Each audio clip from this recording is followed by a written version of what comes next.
British వాడు ఏదో మనకి విద్య నేర్పాడని చెప్పి ఇంకా నమ్మే మూర్ఖులు ఉన్నారు. ఎందుకంటే మన పాఠ్య పుస్తకాలు మన తాత ముత్తాతల నాటి రాసినవి మన వాళ్ళు చదివి మనకి నేర్పారు కాబట్టి. వాస్తవంగా చరిత్రలో చూస్తే బ్రిటిష్ వాడు మన దగ్గర నేర్చుకున్నాడు తప్పించి మనకు ఆడు నేర్పింది ఏమీ లేదనడానికి సాక్ష్యం ఇది. ఈ శాసనం వచ్చేటికి 13వ శతాబ్దంలోది. హిందూ మార్టగేజ్ లోన్ బ్రిటిష్ మ్యూజియంలో, అంటే ప్రపంచంలో ఎక్కడెక్కడో పురాతన వస్తువులు దొంగతనం చేస్తే తీసుకొచ్చి అక్కడ మ్యూజియంలో పెట్టుకుంటారు. దొంగలకి పట్టం కట్టేటటువంటి దరిద్రపు దేశం అది. ఆ మ్యూజియంలో ఉన్నటువంటిది 13వ శతాబ్దం నాటి హిందూ మార్టగేజ్ లోన్.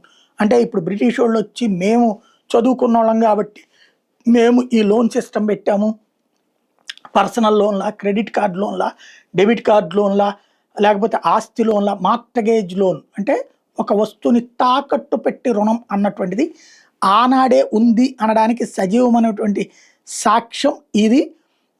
ఏదైతే జునాపూర్ డిస్ట్రిక్ట్ ముఖం కిట్టోయే అనేటటువంటి వ్యక్తి తన పొలాన్ని తాకట్టు పెట్టినటువంటి అంశానికి సంబంధించి బయటపడినటువంటిది. ఆర్కియలాజికల్ ఎంక్వైరర్ దీని మీద హైలైట్ చేసి నార్త్ వెస్టర్న్ ప్రావిన్స్లో జరిగింది ఇది. 1217వ సంవత్సరంలో 11 జూన్ ఆదివారం పుట్లన ఈ ఒప్పందం చేసుకున్నట్టు ఉంది. అందులో దేవనాగరి లిపిలో సాంస్క్రిట్ మిక్స్ అయి ఉన్నది రాసుకున్నటువంటి ఇద్దరి ఒప్పందం ఇది అన్నటువంటిది.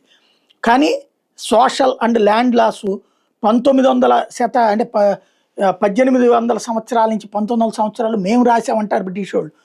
వాళ్ళకే పాఠాలు నేర్పగలిగిన స్థాయి భారతీయులది అన్నది దీని ద్వారా నిరూపణ అవుతుంది.